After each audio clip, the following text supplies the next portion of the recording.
لله نحمده ونستعينه ونستغفره ونؤمن به ونتوكل عليه ونعوذ بالله من شرور أنفسنا ومن سيئات أعمالنا من يهده الله فلا مضل له ومن يضلل فلا هادي له ونشهد أن لا إله إلا الله وحده لا شريك له ونشهد أن سيدنا ونبينا وشفيعنا وحبيبنا ومولانا محمدا عبده ورسوله أما بعد فأعوذ بالله من الشيطان الرجيم بسم الله الرحمن الرحيم فاذكروني أذكركم واشكروا لي ولا تكفرون صدق الله مولانا العظيم وصدق رسوله النبي الكريم ونحن على ذلك لمن الشاهدين والشاكرين والحمد لله رب العالمين. سید الذاکرین حضرت محمد الرسول اللہ صلی اللہ تعالی علیہ وسلم کی بارگاہ بے کس پناہ میں درود و سلام عرض کر دیجیے.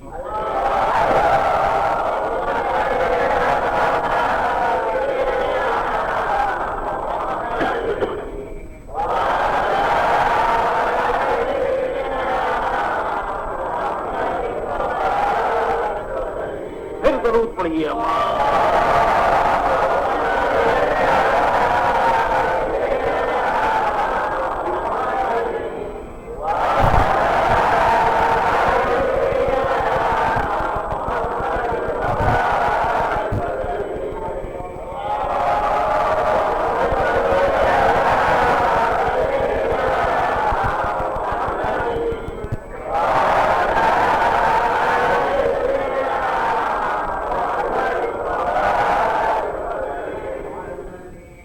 ذکر کے معنی ہے یاد کرنا.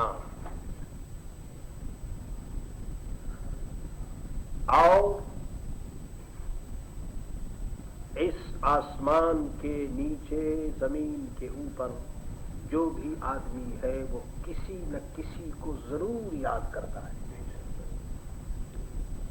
یاد سے کوئی آدمی خالی نہیں.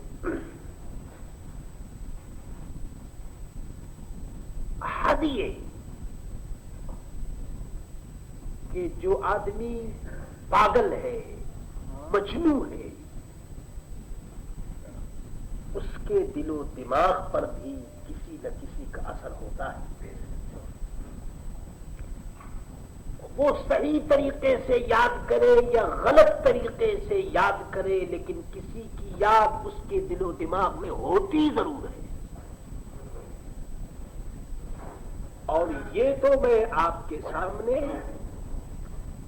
ان لوگوں کی بات کر رہا ہوں جو زندہ ہیں اور جاگتے ہوئے ہیں. اگر آپ سوتے ہوئے کو دیکھیں گے تو سوتا ہوا آدمی بھی کسی کی یاد سے خالی نہیں ہوتا. آپ نے سوتے ہوئے انسانوں کو دیکھا ہوگا کہ وہ بڑبڑاتا ہے, کچھ نہ کچھ بولتا ہے. کسی کو آپ یہ بھی دیکھیں گے کہ وہ سوتا ہوا قرآن پڑھ رہا ہے. کسی کو آپ یہ بھی دیکھیں گے کہ وہ سوتا ہوا نماز کی نیت باندھ رہا ہے. اور کسی کو آپ یہ بھی دیکھیں گے کہ وہ سوتا ہوا روپے گن رہا ہے. کسی کو آپ یہ بھی دیکھیں گے کہ وہ سوتا ہوا حساب و کتاب میں مشغول ہے. یہ سب کیوں ہے؟ معلوم یہ ہوتا ہے کہ انسان کا جو کنیکشن ہے, انسان کا جو تعلق ہے, اس تعلق کا ظہور جاگتے ہوئے بھی ہوتا ہے اور سوتے ہوئے بھی ہوتا ہے.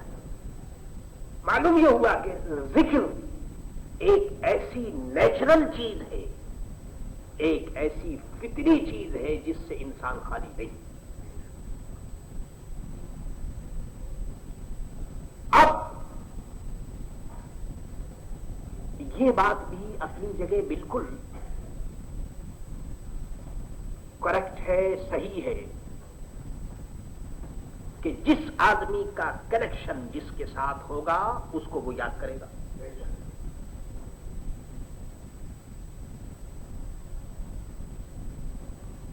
اور جو آدمی جس کو یاد کرے گا اس آدمی کو کہتے ہیں کہ یہ ذاکر ہے، اور جس چیز کو یاد کی جاتی ہے اس کو کہتے ہیں کہ یہ مذکور ہے۔ تو ذاکر اور مذکور کے بیچ میں جو تعلق ہوتا ہے وہ ذکر کا ہوتا ہے۔ اب آپ پوری دنیا میں یہ چیز آپ کے لیے آسان ہے کہ کسی سرکل کو، کسی گروپ کو، کسی پارٹی کو، کسی جماعت کو آپ اگر یہ دیکھنا چاہتے ہیں، سمجھنا چاہتے ہیں کہ یہ جماعت کیسی ہے، یہ جماعت کا مشن کیا ہے، یہ جماعت کا پروگرام کیا ہے، یہ جماعت کیا کرنا چاہتی ہے، تو تین چیز کو آپ دیکھیے۔ سب سے پہلے دیکھیے کہ اس جماعت کا ذکر کیا ہے۔ جب آپ کو ذکر معلوم ہو جائے گا تو مذکور کا بھی پتہ چل جائے گا آپ کو، اور آپ کو وہ جماعت اور وہ گروپ آسانی سے معلوم ہو جائے گا کہ اس جماعت کا مشن کیا ہے، یہ جماعت کس کی ذاکر ہے، کس کا ذکر کرتی ہے۔ اس طرح ہر آدمی کو ایک دوسرے کے لیے سمجھنا آسان ہو جائے گا۔ مثلا ایک حدیث میں آپ کے سامنے پیش کرتا ہوں اور بہت مرتبہ آپ سن چکے ہیں۔ اللہ والوں کی پہچان یہ بتائی گئی کہ جب تم کسی آدمی کے پاس جاؤ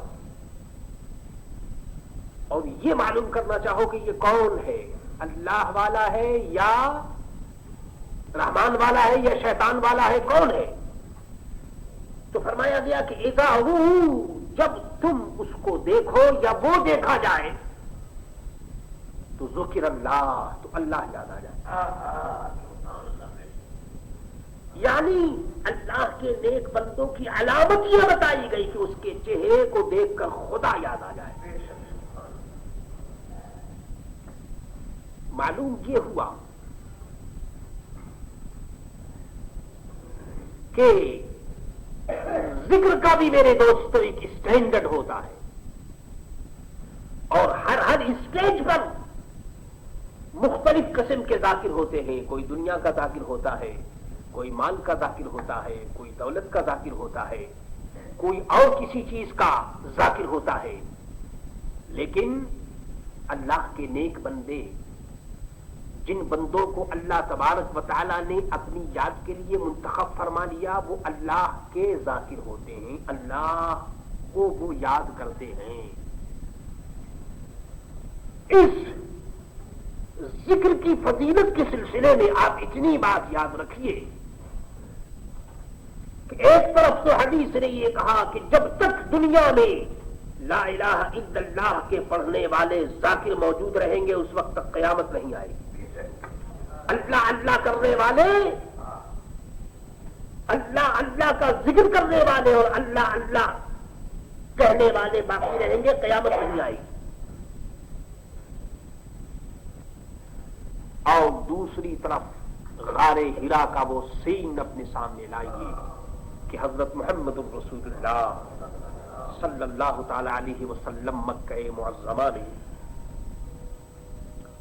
سب عزیزوں سے، رشتہ داروں سے، سب سے الگ ہو کر کے 3 دن کا کھانا یعنی کھجور لے کر کے اور غار ہرا میں تشریف لے جاتے۔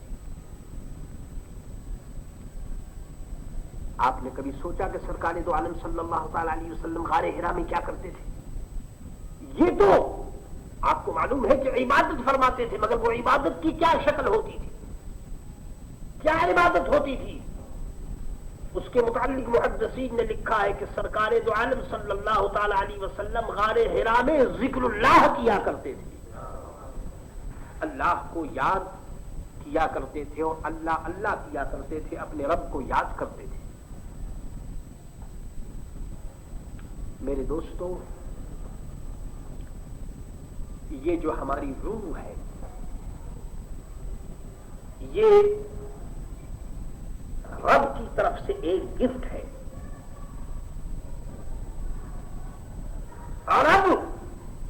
وہ لطیف ہے، مہربان ہے، پاک ہے، صاف ہے. اس نے اپنے فضل و کرم سے روح کو بھی لطیف بنایا، پاک بنایا، صاف بنایا، آئینے سے زیادہ چمکدار، صاف اور شفاف اس نے روح کو بنایا. اس نے ہر آدمی کے اندر اپنا گفٹ یعنی روح کو اللہ تبارک و تعالیٰ نے یہاں بھیج دیا، دے دیا، اور آدمی اس روح کی وجہ سے دیکھنے لگا، سننے لگا، ہاتھ پاؤں اس کے کام کرنے لگے.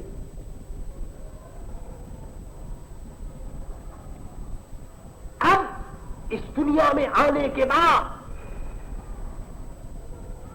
بعض انسانوں نے اس کا خیال کیا کہ ہماری باڈی جو ہے یہ مضبوط رہے، اس کے اندر کوئی فرق نہ آ جائے، اس کو حلال بھی کھلاؤ، حرام بھی کھلاؤ، اس کی خوب حفاظت کرو، خوب رات دن اس کی خدمت کرو. بعض لوگ صرف اپنی باڈی کی طرف، اپنے جسم کی طرف متوجہ ہو گئے. ایک جماعت دنیا میں وہ ہوئی کہ جو اپنے جسم کو اس نے چھوڑا اور صرف روح کی طرف متوجہ ہو گئی کہ بھائی روح کو دیکھو کہ روح کی طاقت کیسے ہوتی ہے، روح کیسے زندہ رہتی ہے، اس کے اندر کیسے انرجی پیدا کی جا سکتی ہے، روح کے جو اثرات ہیں وہ ہمارے جسم کے اوپر کیسے ظاہر ہو سکتے ہیں. ایک جماعت روح کی طرف متوجہ ہو گئی اور ایک جماعت جسم کی طرف متوجہ ہو گئی، اور ایک بیچ والی جماعت رہی، اس نے جسم کو بھی دیکھا اور روح کو بھی دیکھا. میں اس وقت نہ تو اس گروپ سے گفتگو کروں گا کہ جنہوں نے روح کو چھوڑ دیا اور خالی جسم کی طرف متوجہ ہو گئے، میں ان سے کچھ نہیں کہوں گا. اور انہوں نے ان کی بات کروں گا کہ جنہوں نے صرف روح کو دیکھا، کیونکہ ان کا مقام تو بہت اونچا ہے. میں جس اسٹیج پر ہم لوگ ہیں، ہم اس اسٹیج کی بات کرتے ہیں کہ بیچ والی جماعت نے جسم کو بھی دیکھا اور روح کو بھی دیکھا. جسم کو کیوں دیکھا؟ اس لیے کہ روح جسم کے اندر رہتی ہے. جسم ہے ایک پنجرا اور روح اس کے اندر ہے ایک پرندہ. جب پنجرا ہی نہیں ہوگا تو پرندہ کہاں سے آئے گا؟ اس لیے اس جماعت نے روح کی حفاظت کے لیے اور روح کی طاقت اور قوت کے لیے اور روح کے لیے ایک اچھا مکان بنانے کے لیے اپنے جسم کو دیکھا. جسم کو دیکھا یعنی اس جماعت نے یہ کوشش کی کہ ایسا مکان بناؤ کہ جس میں روح آرام سے 60-70 سال جب تک روح کو اس مقام میں رہنا ہے آرام سے رہ سکے. آپ اپنے اس باڈی کے لیے مکان بناتے ہیں. دیکھیے یہ بالکل نیچرل چیزیں ہیں کہ جن کی طرف ہماری توجہ نہیں ہوتی.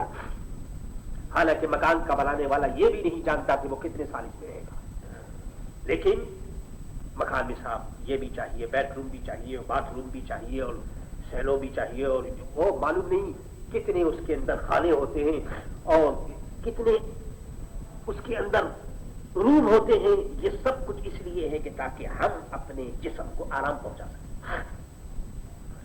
اپنی اس باڈی کو آرام پہنچانے کے لیے ایک چھوٹے سے مکان سے لے کر کے اور 1-1 لاکھ 2-2 لاکھ روپے تک کے مکان، 4-4 5-5 لاکھ روپے تک کے مکان لوگ بناتے ہیں کہ تاکہ اس جسم کو آرام ملے.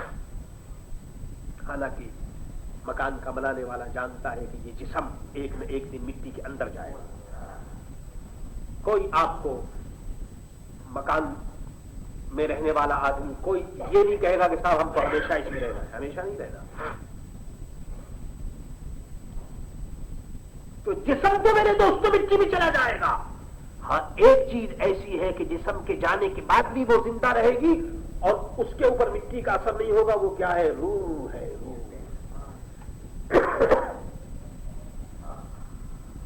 درود شریف پڑھیے.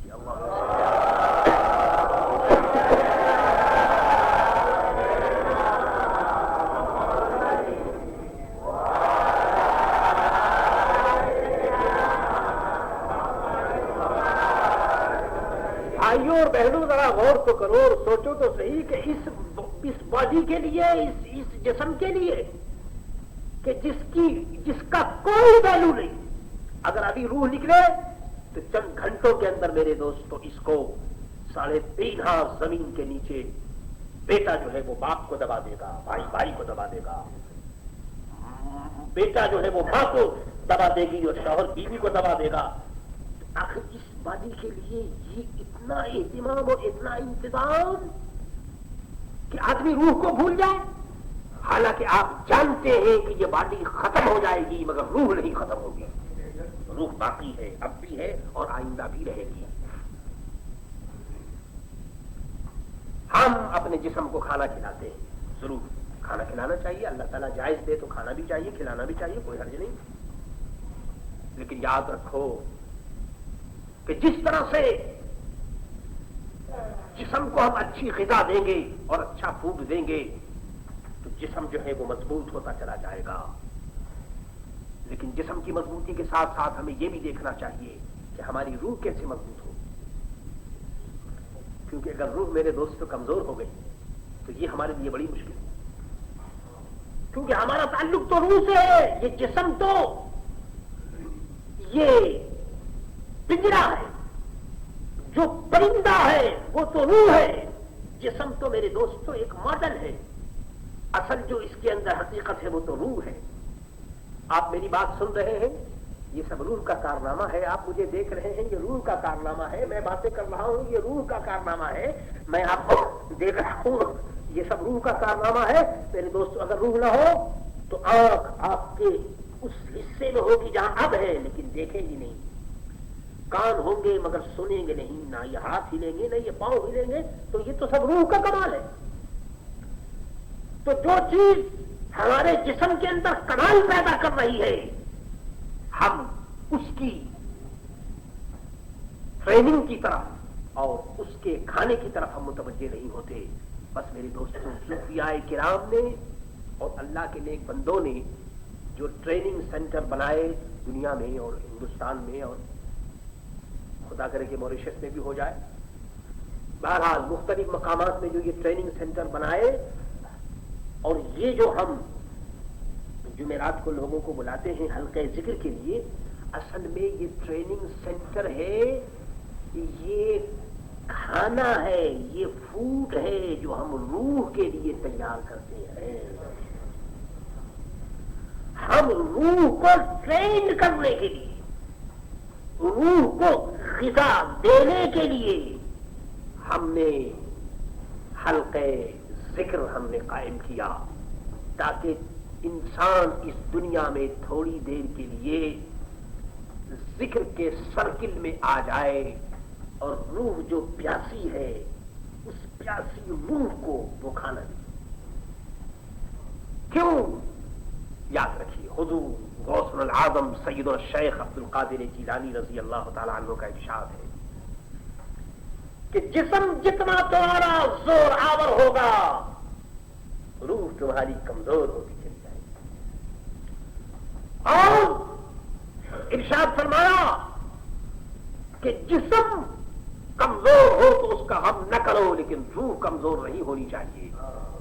ارشاد فرمایا کہ تم کھانا کھلاؤ گے جسم کو تو جسم تمہارا تندرست ہو جائے گا، لیکن اگر روح کے لیے تم نے اگر کوئی کھانے کا سامان نہ کیا تو روح تمہاری کمزور ہو جائے گی، اور خدا نہ کرے اتنی کمزور ہو جائے کہ اس کا تعلق اللہ سے باقی ہی نہ رہے، جیسے یہ کافروں کی روحیں ہیں، یہ فجاروں کی اور خبیثوں کی روحیں ہیں، ختم کر دیا انہوں نے، ان روحوں سے کوئی تعلق ہی باقی نہیں رکھا۔ تو میرے دوستو روح کو غذا کھلانے کے لیے اللہ تبارک و تعالی نے اپنے حبیب حضرت محمد رسول اللہ صلی اللہ تعالی علیہ وسلم کے صدقے ہمیں ذکر کی نعمت عطا فرمائی کہ تم اللہ کو یاد کرو۔ اللہ کو یاد کرنے کی بات بہت بڑی ہے، یہ انسان کا بہت اونچا اسٹیج ہے کہ بندہ اپنے رب کا ذاکر بن جائے۔ اور خوب یاد رکھیے کہ مذکور جس شان کا ہوگا ذکر بھی اسی شان کا ہوگا. اور مذکور جس کو ہم جو چیز یاد کی جاتی جس کو یاد کیا جاتا ہے یعنی اللہ تعالی, تو اللہ تعالی کی شان جتنی اونچی ہے اس کا اندازہ کون کر سکتا ہے. تو میرے دوستو جتنی شان اللہ کی اونچی اس کے ذکر کی بھی شان اتنی ہی اونچی ہوگی, اور اس کے ذکر کے صدقے جو رب کو یاد کرے گا اس کی شان بھی اتنی اونچی ہو جائے گی اپنے فضل و کرم سے. اور ذاکر کی شان کے اعتبار سے بھی اللہ تبارک و تعالی اپنے ذاکر کی شان کو اونچی کر دے گا. حضرت انس ابن مالک رضی اللہ تعالی عنہ سرکار دو عالم کی خدمت میں حاضر ہیں.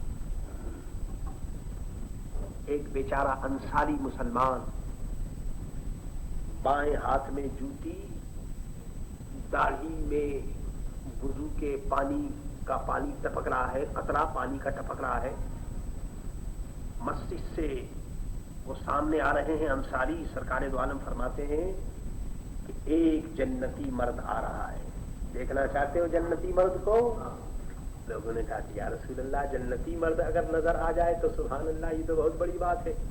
لیکن میں نے دیکھا کہ ایک بیچارے سیدھے سادے انصاری صحابی ہیں, بائیں ہاتھ میں جوتی ہے اور داڑھی شریف سے وضو کے قطرے ٹپک رہے ہیں. فرمایا یہ دیکھو جنتی. اندازہ کیجئے کہ مدینہ طیبہ کی سرزمین میں جنت تقسیم ہو رہی ہے اور دنیا جو ہے وہ چلتے پھرتے جنتی کو دیکھ رہی ہے. صحابہ کو بڑا تعجب ہوا کہ سبحان اللہ عجیب شان ہے. دوسرا دن جب ہوا تو سرکار دو عالم نے فرمایا کہ اے لوگوں ایک جنتی مرد آ رہا ہے. پھر لوگوں کی نگاہیں مسجد نبوی کی طرف اٹھی اور دروازے پر دیکھنا شروع کیا کون جنتی مرد ہے. دیکھا تو وہی صحابی بیچارے, وہی بائیں ہاتھ میں ان کے جوتی ہے اور وضو کیے ہوئے اور اپنے معمولی طریقے سے وہ آ رہے ہیں. صحابہ کو بڑا تعجب ہوا کہ سبحان اللہ ایک دن حضور نے فرمایا جنتی آ رہا ہے تو یہی تھے, اور دوسرے دن بھی فرمایا تو یہی ہے. اللہ اکبر. تیسرا جب دن ہوا تو سرکار دو عالم نے فرمایا اے لوگوں ایک جنتی مرد آ رہا ہے. پھر صحابہ کی نظر بلند ہوئی تو دیکھا کہ وہی انصاری صحابی آ رہے, وہی ہاتھ میں جوتی ہے اور وہی داڑھی سے وضو کے قطرے ٹپک رہے ہیں اور آ رہے ہیں اپنے آرام سے. ان کو کوئی پتہ نہیں کہ کیا ہو رہا ہے دنیا میں. اللہ اکبر. ایک صحابی ہے, ان کے دل میں یہ بات چبھ گئی. انہوں نے اثر لیا کہ دیکھنا چاہیے کہ یہ کرتے کیا ہے, کیا بات ہے کہ یہ 3 دن حضور نے فرمایا کہ یہ جنتی ہے.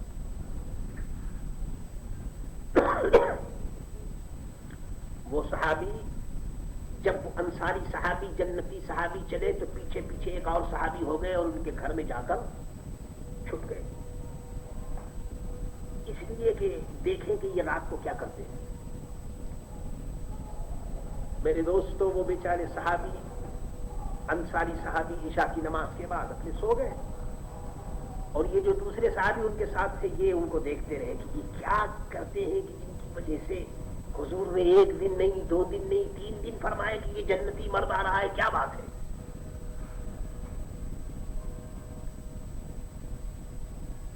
اس مقدس صحابی نے اپنی آنکھوں سے دیکھا کہ وہ انصاری صحابی سونے کی حالت میں کروٹ لی, اور جیسے کروٹ لی تو زبان سے نکلا اللہ اکبر. ادھر سے پھر تھوڑی دیر کے بعد دیکھا ادھر کروٹ لی, جیسے کروٹ لی تو زبان سے نکلا اللہ اکبر. رات بھر ادھر سے ادھر سے ہر کروٹ پر ان کی زبان سے نکلتا تھا اللہ اکبر. صحابی نے دیکھا اور کہا کہ بس ان کو جو یہ مرتبہ ملا ہے, اور حضور نے 3 دن فرمایا کہ جنتی مرد آ رہا ہے, اس کی وجہ سمجھ میں آ گئی کہ یہ جاگنے کی حالت میں تو یقیناً یہ خدا کی یاد میں مشغول رہتے ہیں، بلکہ سونے کے بعد بھی ان کا دل اللہ اللہ کرتا رہتا ہے۔ میرے دوستو، یہ ان لوگوں کا حال ہے کہ جو لوگ اپنے رب کو یاد کرتے ہیں۔ سرکار دو عالم صلی اللہ تعالی علیہ وسلم غار حرا میں اپنے رب کو یاد فرماتے تھے، ذکر کرتے تھے۔ اللہ کے فضل و کرم سے وہ جماعت خوش نصیب ہے جس کو ذکر کرنے کی سعادت حاصل ہو جائے۔ اولیاء کاملین نے روح کو کھانا پہنچانے کے لیے روح کی غذا کی، اس کی ہو جائے گی میرے دوستو جو ذکر والا ہے، یعنی اللہ تبارک و تعالی جس کا ذکر ہو رہا ہے۔ کیوں کہ آپ نے سنا ہوگا ارشاد فرمایا کہ یہ ذکر کے حلقے، فرمایا کہ یہ جنت کے حلقے ہیں، یہ جنت کے باغ ہیں۔ یہ جو ذکر کے حلقے ہیں یہ جنت کے باغ ہیں۔ جو لوگ ذکر کے حلقوں میں شریک ہوتے وہ جنت کے میووں کو چننے والے۔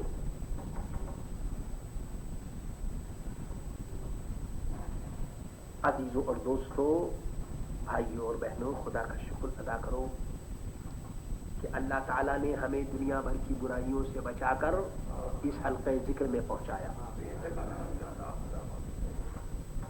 کوئی کہیں سر دھن رہا ہے، کوئی کہیں دماغ لڑا رہا ہے، کسی کا جسم کسی مقام پر مشغول ہے، اور کوئی حلقہ ذکر میں بیٹھا ہوا اللہ اللہ کر رہا ہے۔ اب تم فیصلہ کر لو کہ اس میں بہتر کون ہے اور کامیاب کون ہے۔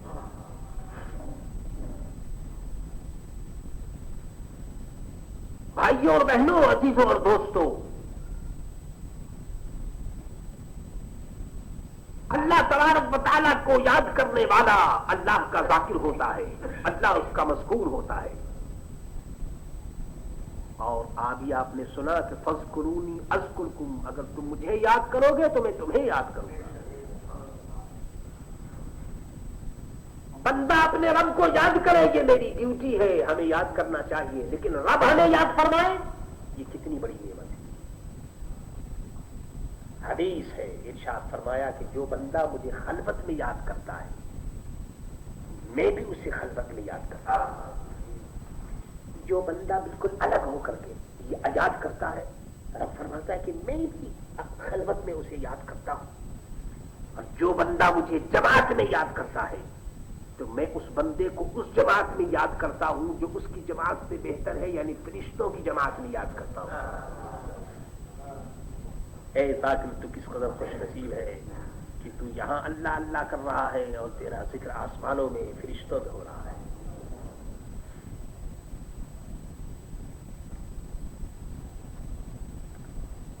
ذکر کے سلسلے میں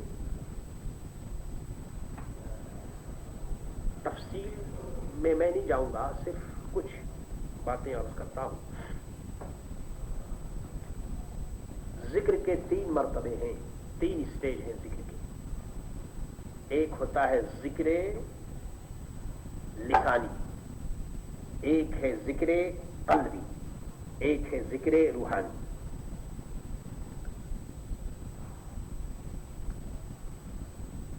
ہم لوگ جس اسٹیج پر ہیں بس اس کی ہم بات کریں گے۔ ہم لوگ ذکر لسانی یعنی زبان سے اللہ اللہ کرتے ہیں۔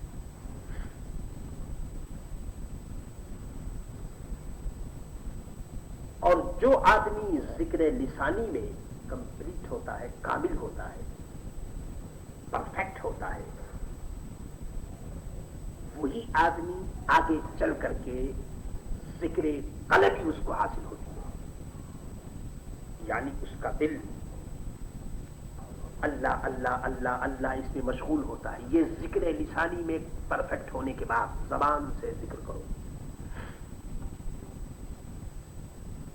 اور آپ جانتے ہیں کہ جب آدمی ذکر کرتا ہے تو یہ زبان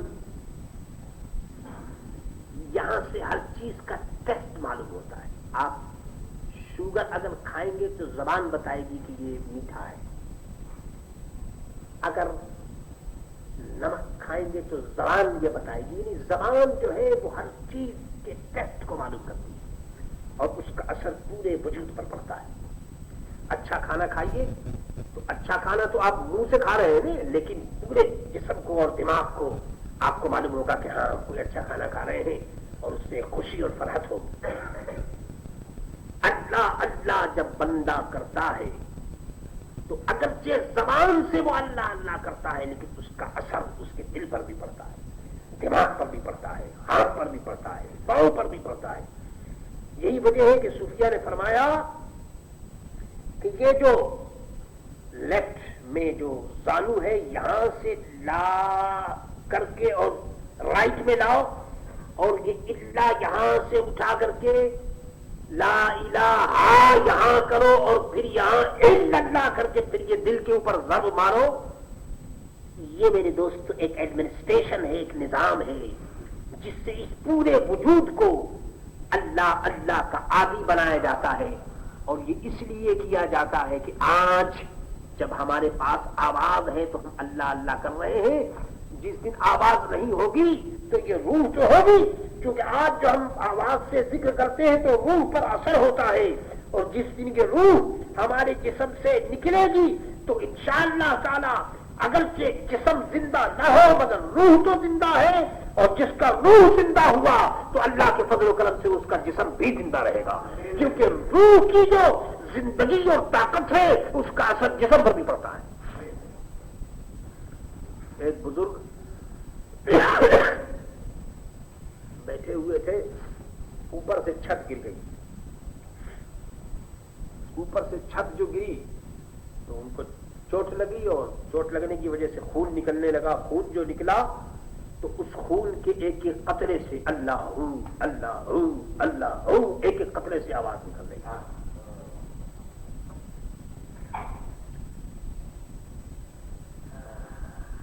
دلی کے جانے والوں, حضرت سرمد شہید رحمت اللہ تعالی علیہ کے مزار پر اگر حاضری ہو, جب قاضی نے حکم کیا کہ حضرت سرمد کو شہید کر دیا جائے,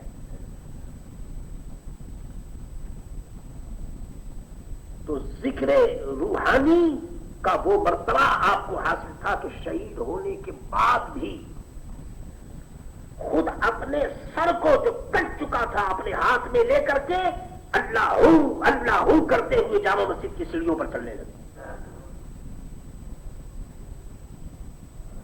فوراً آپ کے مرشد نے فرمایا کہ ایسا مت کرو, یہ کیا ہے, تو قیامت آ جائے گی, تو ایسا مت کرو, پردہ کرو, اپنی کرامت کو چھپاؤ, یہ اس کے ظہور کا وقت نہیں ہے.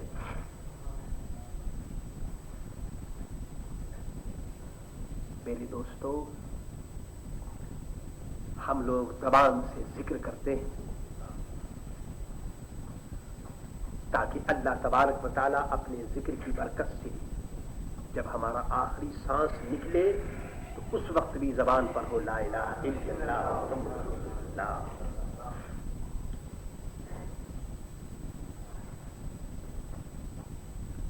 حدیث میں ارشاد فرمایا گیا صلی اللہ تعالی علیہ وسلم کہ ایک آدمی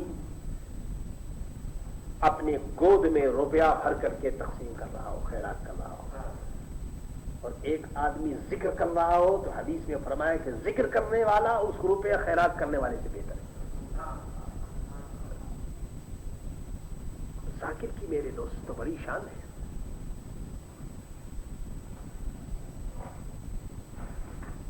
بزرگان دین نے حلقے ذکر کا جو سرکل قائم کیا اسی وجہ سے کہ ایسی مجلس پر خدا کی رحمت کا نزول ہوتا ہے. آدمی گناہوں سے, عیب سے, شکوہ و شکایت, غیبت, ان تمام بری باتوں سے بچ کر کے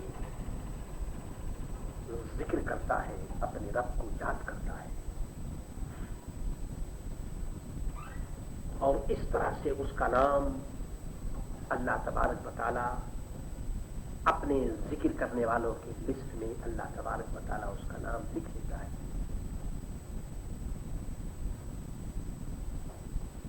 عزیزوں اور دوستوں، ہر آدمی جس سرکل کا ہوگا اللہ کے فضل و کرم سے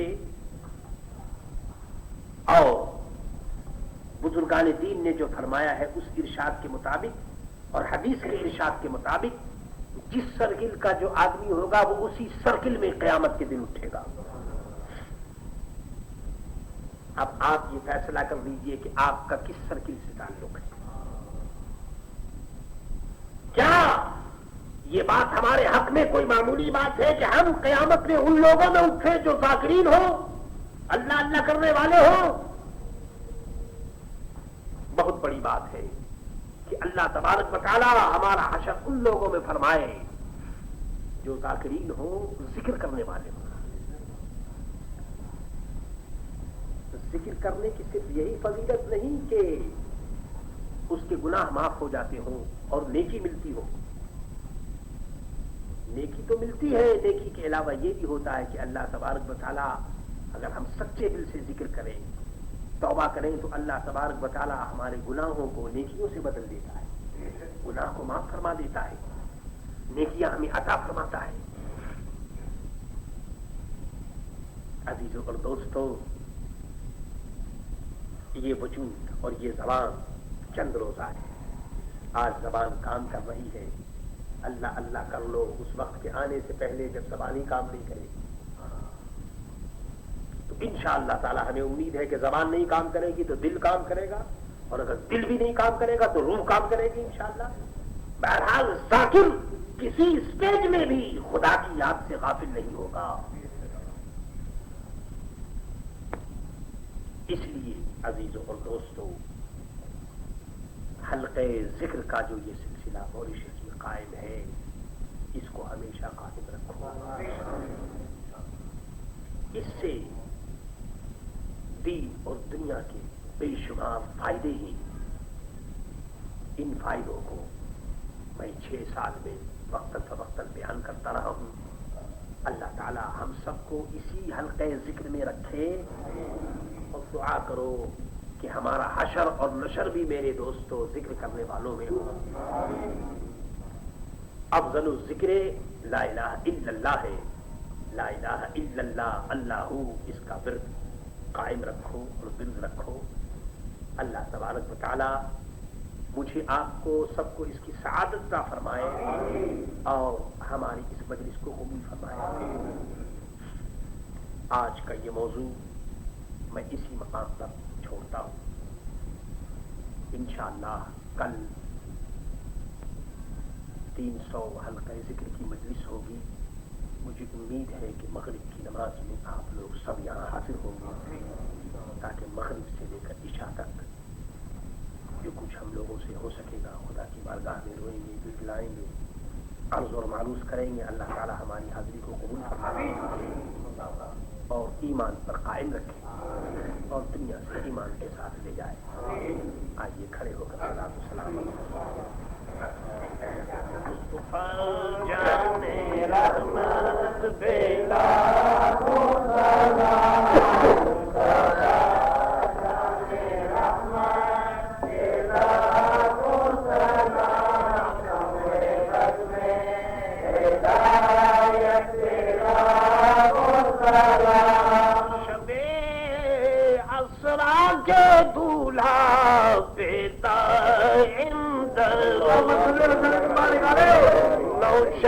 بز میں جنت تیرا